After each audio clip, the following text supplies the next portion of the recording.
हम लोगों की यात्रा प्रारंभ होती है बनारस यानी कि काशी से। बनारस से 2 दिन का सफ़र पूरा करने के बाद हम लोग पहुँचे हरिद्वार।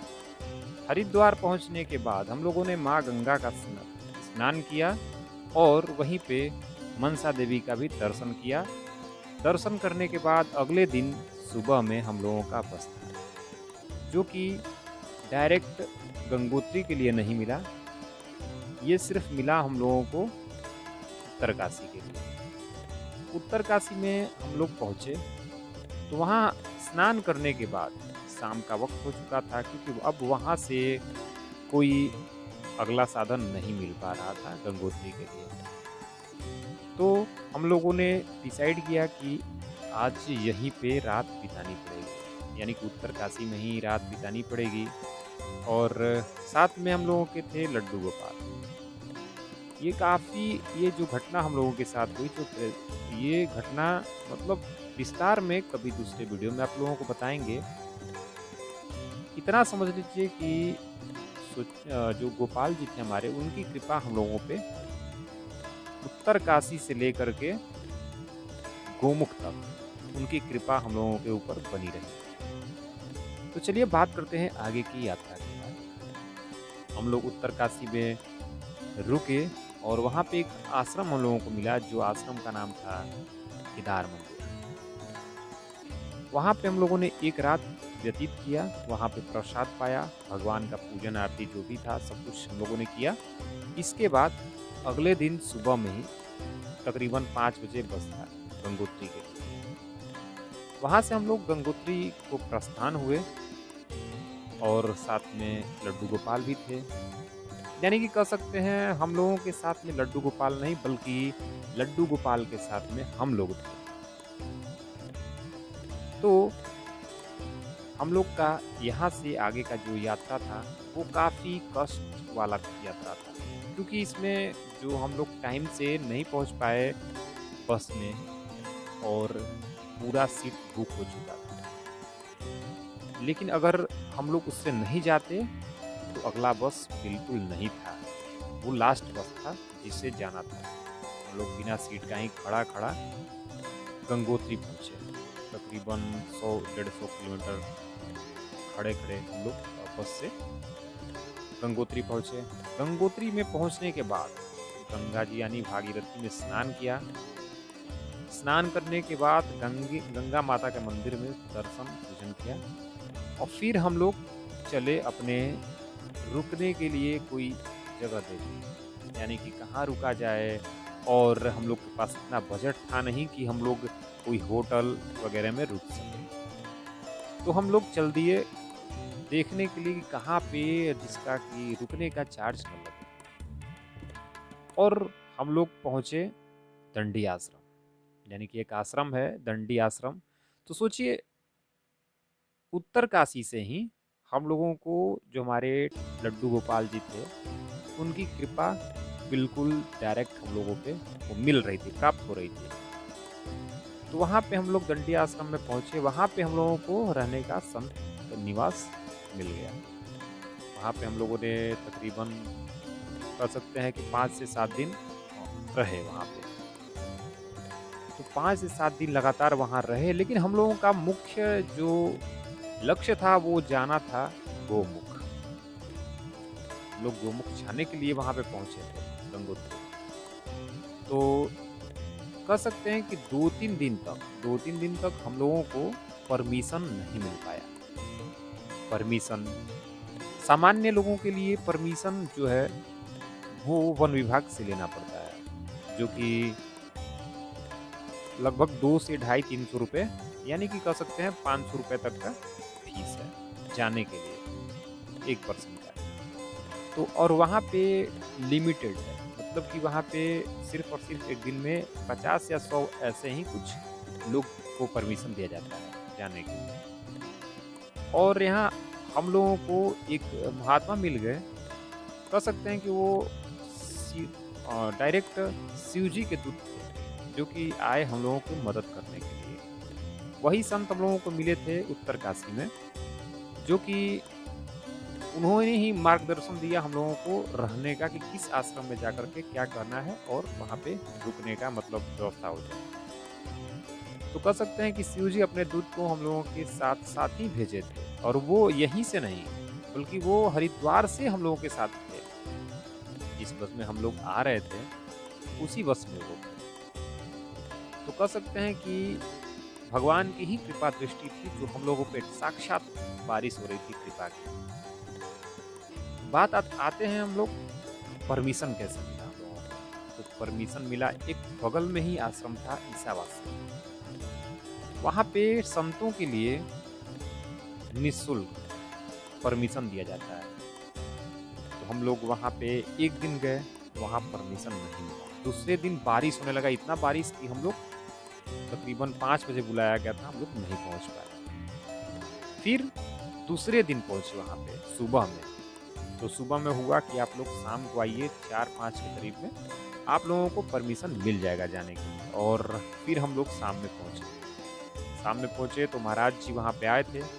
उन्होंने हम लोगों का डिटेल लिया और परमिशन बना करके दे गौमुख के लिए। फिर क्या था, इतनी खुशी हुई हम लोगों को कि चले आने का मतलब हम लोग का जो लक्ष्य था ना, वो बिल्कुल सामने दिख रहा था कि हम लोग को गोमुख पहुंचना है। वहाँ गोमुख में जाकर के स्नान करना है, जहाँ माँ का उद्गम स्थल है, उस जगह को देखना है, उस जगह का अवलोकन करना है, देखना है, निहारना है, उस सुंदरता को निखारना है।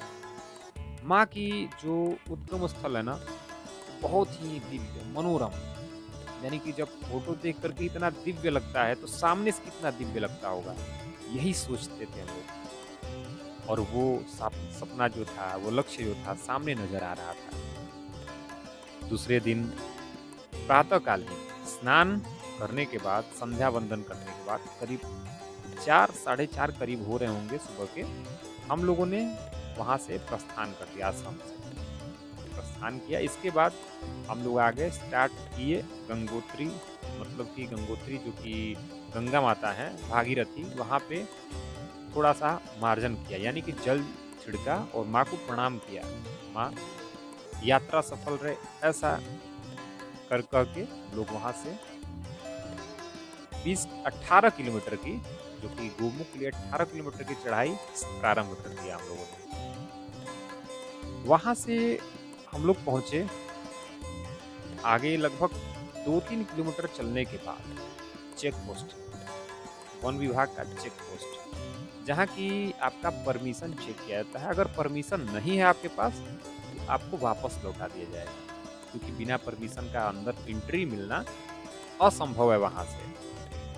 तो हम लोगों ने हम लोग पहुँचे वहाँ पे, और ऐसा हम लोगों को लगता है कि उस दिन के सबसे पहले पहले हम लोग पहुँचे थे, मतलब जाने वाले थे उस दिन। उससे पहले तो लोग जा चुके थे और बीच रास्ते में भी कई लोग वापस आते हुए मिले थे हम लोगों से। खैर आगे बढ़ते हैं। हम लोग वहाँ पे अपना जो परमिशन था, परमिशन दिखाया, जमा किया, और वो परमिशन जमा हो जाता है वहाँ पे, ताकि काउंट करने में आसानी रहे कि कितने लोग गए और कितने लोग गए। वहाँ परमिशन जमा करके हम लोग आगे बढ़ जाते हैं। आगे बढ़ते हैं तो कई जगहों पे रास्ता इतना दुर्गम होता है, जिससे कि देख के भयानक सा लगता है। लगता है कि क्या है ये, हम लोग कहाँ पे आ गए। यानी कि देख करके एक साइड तो खड़ा पहाड़ हिमालय, और बगल से इतनी गहरी घाटी, यानी कि जिसमें माँ गंगा, माँ भागीरथी बह रही हैं, इतना नीचे गहरा। उसे देखने के बाद बिल्कुल दिल दहल जाता था। और रास्ता भी कैसा, बिल्कुल शांत, पतला सा 2.5-3 फीट का रास्ता चौड़ा, जिसे होकर के जाना होता था गोमुख। और रास्ता तो इतना दुर्गम था, साथ में ही रास्ते में दूर दूर तक कोई दिखने वाला नहीं था। इस रास्ते में न तो कहीं खाने का व्यवस्था था और न कहीं रुकने का व्यवस्था। थोड़ा सा अगर आप थक गए तो वहां पे रुक करके आराम कर सकते हैं, लेकिन डर ये भी था कि कहीं ऊपर से कोई चट्टान गिरती हुई नीचे ना आ जाए। डर ये भी सता रहा था कि कोई जंगली जो जानवर हैं, वो ना आ जाएँ, आक्रमण ना कर दें।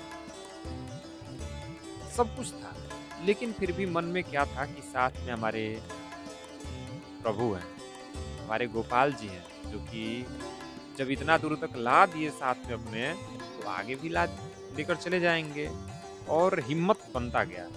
हम लोग लगातार चढ़ाई कर चढ़ते रहे, चलते रहे और फाइनली पहुँचे हम लोग चिड़बासा, जो कि माना जाता है कि जो वो पहला पड़ाव है, यानी कि दूसरा पड़ाव कह सकते हैं। पहला तो आप गंगोत्री से स्टार्टिंग किए और दूसरा पड़ाव जो है वो आपका चिड़बासा है। चिड़बासा में आप थोड़ा-सा रुक कर के आराम कर सकते हैं, क्योंकि वहाँ पे फॉरेस्ट जो गार्ड हैं, उनका वहाँ पे कैंप है। वहाँ पे रुकने का कोई व्यवस्था नहीं है रात में, तो आप वहाँ पे मतलब चढ़ाई करते टाइम वहाँ पे रुक सकते हैं। वहाँ आपके लिए पानी की सुविधा उपलब्ध है और थोड़ा-सा चाय वगैरह मिल जाएगा आपको वहाँ पे, चाय बिस्किट वगैरह। बाकी और कुछ आपको नहीं मिलने वाला है। और ध्यान देने वाली बात है कि आप अगर गोमुख जा रहे हैं, लंबी चढ़ाई है 18 किलोमीटर की, तो अपने साथ कुछ ड्राई फ्रूट्स, कुछ घर से बनाया हुआ अपने साथ में ज़रूर रखें, ताकि अगर बीच में आपको भूख लगती है, आप खा सकें। और भूलिएगा ये मत कि वहाँ पे कहीं भी 18 किलोमीटर चढ़ाई पे कहीं भी आपको खाने के लिए कुछ भी नहीं मिलने वाला है। जैसे केदारनाथ में देखा जाता है कि हर 1-2 किलोमीटर पे दुकानें होती हैं, बहुत सारी दुकानें, जिसमें कि आप कुछ भी खरीद के खा सकते हैं। लेकिन यदि आप गोमुख जा रहे हैं, तो आपको बिल्कुल कुछ भी नहीं मिलने वाला है। पैसा आपका बिल्कुल धरा का धरा रह जाने वाला है। तो हम लोगों ने अपने साथ बहुत खाने के सामान रख दिए थे और कुछ ड्राई फ्रूट्स थे। तो खाते हुए हम लोगों ने धीरे-धीरे खाते-खाते हम लोग चढ़ाई करते जा रहे थे और फाइनली जो चिड़बासा पहुँचे तो वहाँ कुछ विश्राम के थोड़ा इसके बाद आगे बढ़े। आगे भोजबासा आता है, तीसरा जो पड़ाव है वो भोजबासा है। भोजबासा से लगभग 2-3 किलोमीटर पहले ही भोजबासा से 2-3 किलोमीटर पहले ही एक कह सकते हैं कि वो प्रतिबंधित क्षेत्र था। यानी कि वो दुर्गम क्षेत्र था, जिसमें दुर्घटना कभी भी हो सकती है। लैंडस्लाइड होता रहता था हमेशा। वो 1 किलोमीटर बहुत ही कठिन रास्ता है, जिसमें अगर थोड़ा भी पैर फिसला, तो इंसान कहाँ गया, कोई अता पता नहीं चलने वाला। उस रास्ते को पार करके इतना मतलब पार करते टाइम इतना डर लग रहा था कि कहीं पैर फिसले ना, क्योंकि वो मिट्टी वगैरह उससे ऊपर से गिरते रहते थे हमेशा, भर-भरा करके गिरते रहते थे। तो डर लगता था कि कहीं हम भी फिसल ना जाए इसमें। और वही भगवान का नाम लेते हुए हम लोग बिल्कुल आगे बढ़ते गए। उस 1 किलोमीटर की जो डिस्टेंस था, उस डिस्टेंस को पार करने के बाद जो सुकून मिला, वाह! वो सुकून एक अलग ही, एक अद्भुत ही आनंद मिल रहा था उस जगह को, उस डिस्टेंस को पार करने के बाद। उसको पार करने के बाद हम लोग पहुँचे फाइनली तीसरे पड़ाव पे, जो था भोजबासा। और भोजबासा माना जाता है कि यहाँ पे भोजपत्र का पेड़, भोजपत्र यानी कि पहले उस पे लेख लिखा जाता था, जैसे पुराण लिखे गए, उसी पे जन्म कुंडली बनाई जाती थी। अब तो खैर कागज वगैरह आ गए। पहले भोजपत्र के पेड़ पर, मतलब छाल पे ही, जो भोजपत्र का छाल होता था उसी पे लिखा है। तो वो भोजपत्र का पेड़ देखने को मिलता है उस भोजवासी वाले एरिया में। तो फाइनली हम लोग पहुँचे भोजवासा। भोजवासा पर पहुँचने के बाद हम लोग नीचे नहीं उतरे। हम लोगों ने कुछ भूल कर दिया था। फर्स्ट टाइम था, इतनी समझ नहीं थी और हम लोग कुछ गलतियाँ कर बैठे। वो गलतियाँ आप भी ना दोहराइएगा, इसीलिए ये वीडियो बनाने का हमारा मकसद था। आप लोग उन गलतियों को, जो गलतियाँ हम लोगों ने की, वो गलतियाँ आप ना करें। तो हम लोग भोजवासा नीचे नहीं गए, यानी कि नीचे लाल बाबा का आश्रम है और कुछ गवर्नमेंट के द्वारा बनाई गई कुछ कैंप्स वगैरह हैं, टेंट लगा हुआ है वहाँ पे। तो हम लोग वहाँ नीचे नहीं गए, ऊपर ही एक रास्ता यानी कि पुराना रास्ता जो कि जाता है सीधे गोमुख, तो हम लोग उस रास्ते को पकड़ लिए। लेकिन वो रास्ता बेहद ही दुर्गम, उस रास्ते में दूर-दूर तक कोई नहीं दिखने वाला था। जो भी आता था, वो नीचे नया वाला जो मार्ग है, गोमुख का, वह वो उसी रास्ते से लोग जाते थे। और हम लोग जब लोगों को देखे कि लोग नीचे जा रहे हैं, हम लोगों को पता ही नहीं था कुछ भी, तो हम लोग नीचे नहीं गए। हम लोगों को लगा कि शायद लोग रुकने के लिए जा रहे हैं वहाँ पे। तो हम लोग क्या किए कि वहाँ से सीधे हम लोग ऊपर ही ऊपर गोमुख के लिए रवाना हो गए। चलते गए, बहुत ही दुर्गम भरा क्षेत्र था। वहाँ पे कई सारे चट्टानें गिरी थी। वाह! और सामने खड़ा था बिल्कुल बड़ा हिमालय, वो भी परतदार। कब टूट करके गिर जाए सर पे, कोई नहीं जानता था। और अगर एक सिर्फ और सिर्फ 50 ग्राम की एक छोटी सी टुकड़ी गिर गई सर पे, तो इंसान वहीं खत्म। इतना ऊंचा पहाड़, लगभग 1 किलोमीटर की ऊंचाई। हम लोग डरते डरते कैसे कैसे दिल थाम करके हम लोग जा रहे थे। हथेली पे जान लेकर के हम लोग जा रहे थे। जाते जाते कई जगह ऐसा आया जहां पैर फिसला, लेकिन बच गए। पैर फिसला, बच गए, कुछ भी हुआ नहीं। यही हम लोग भगवान को शुक्रिया कर रहे थे, भगवान को धन्यवाद दे रहे थे कि प्रभु, जिस तरीके से आपने इतना दूर ला दिया, उसी तरीके से आप लक्ष्य तक पहुंचा दीजिए। और उधर से बिल्कुल सही सलामत, आपकी कृपा रही तो बिल्कुल सही सलामत घर वापस जा सकेंगे। और जो जो हम लोग के संग में महाराज जी थे, वो बिल्कुल, उनका तो हालत ऐसा हो गया था कि वो बिल्कुल रोने लगे थे।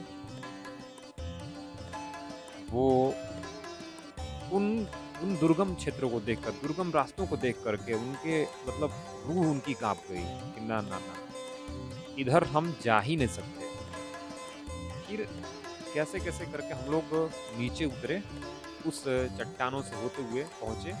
2 छोटे-छोटे नदियाँ थी, मतलब कह सकते हैं नदियाँ ग्लेशियर से ही बह के आ रही थी, पतली लगभग 10 फीट चौड़ी। उनको पार करके हम लोग आगे गोमुख के पास गए। गोमुख के पास भी कैसे गए, तो लगता था जैसे नीचे बर्फ का ही ग्लेशियर ही नीचे हो, पैर धंस जाता था। बहुत ठंडी थी, तकरीबन जो पानी था तकरीबन -6 डिग्री सेल्सियस लगभग, बता सकते हैं आपको, उससे अधिक ही हो सकता है। क्योंकि पैर रखते ही लगता था जैसे जम जाएगा पैर, खून जम जाता था पैर का। पैर बिल्कुल काम नहीं करते थे। फिर भी हम लोग ने हिम्मत नहीं हारी और माफ करिएगा, हम लोग गोमुख पहुंच गए, जहाँ से माँ का उद्गम हुआ है, गंगा माता का उद्गम हुआ है। वहाँ हम लोग पहुँचे, वहाँ स्नान किया।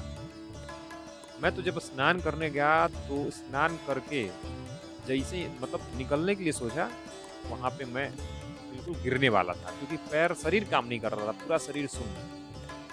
मैं बाहर निकला, लगभग 10 मिनट तक मैंने धूप लिया, तब जाकर के थोड़ा सा शरीर का जो खून था वो गर्म हुआ और फिर मैंने कपड़े पहने। वही हाल सबका हुआ था। फिर इसके बाद वहाँ पे जो भी हम लोगों ने फोटो वीडियो, वहाँ पे थोड़ा सा हम लोगों ने तप वगैरह किया। करने के बाद वहाँ से हम लोग फिर वापस आने लगे। फिर यहाँ पे हम लोगों ने एक गलती कर दी। गलती क्या थी वो, कि हम लोग आ करके लाल बाबा के आश्रम में रुके ही नहीं।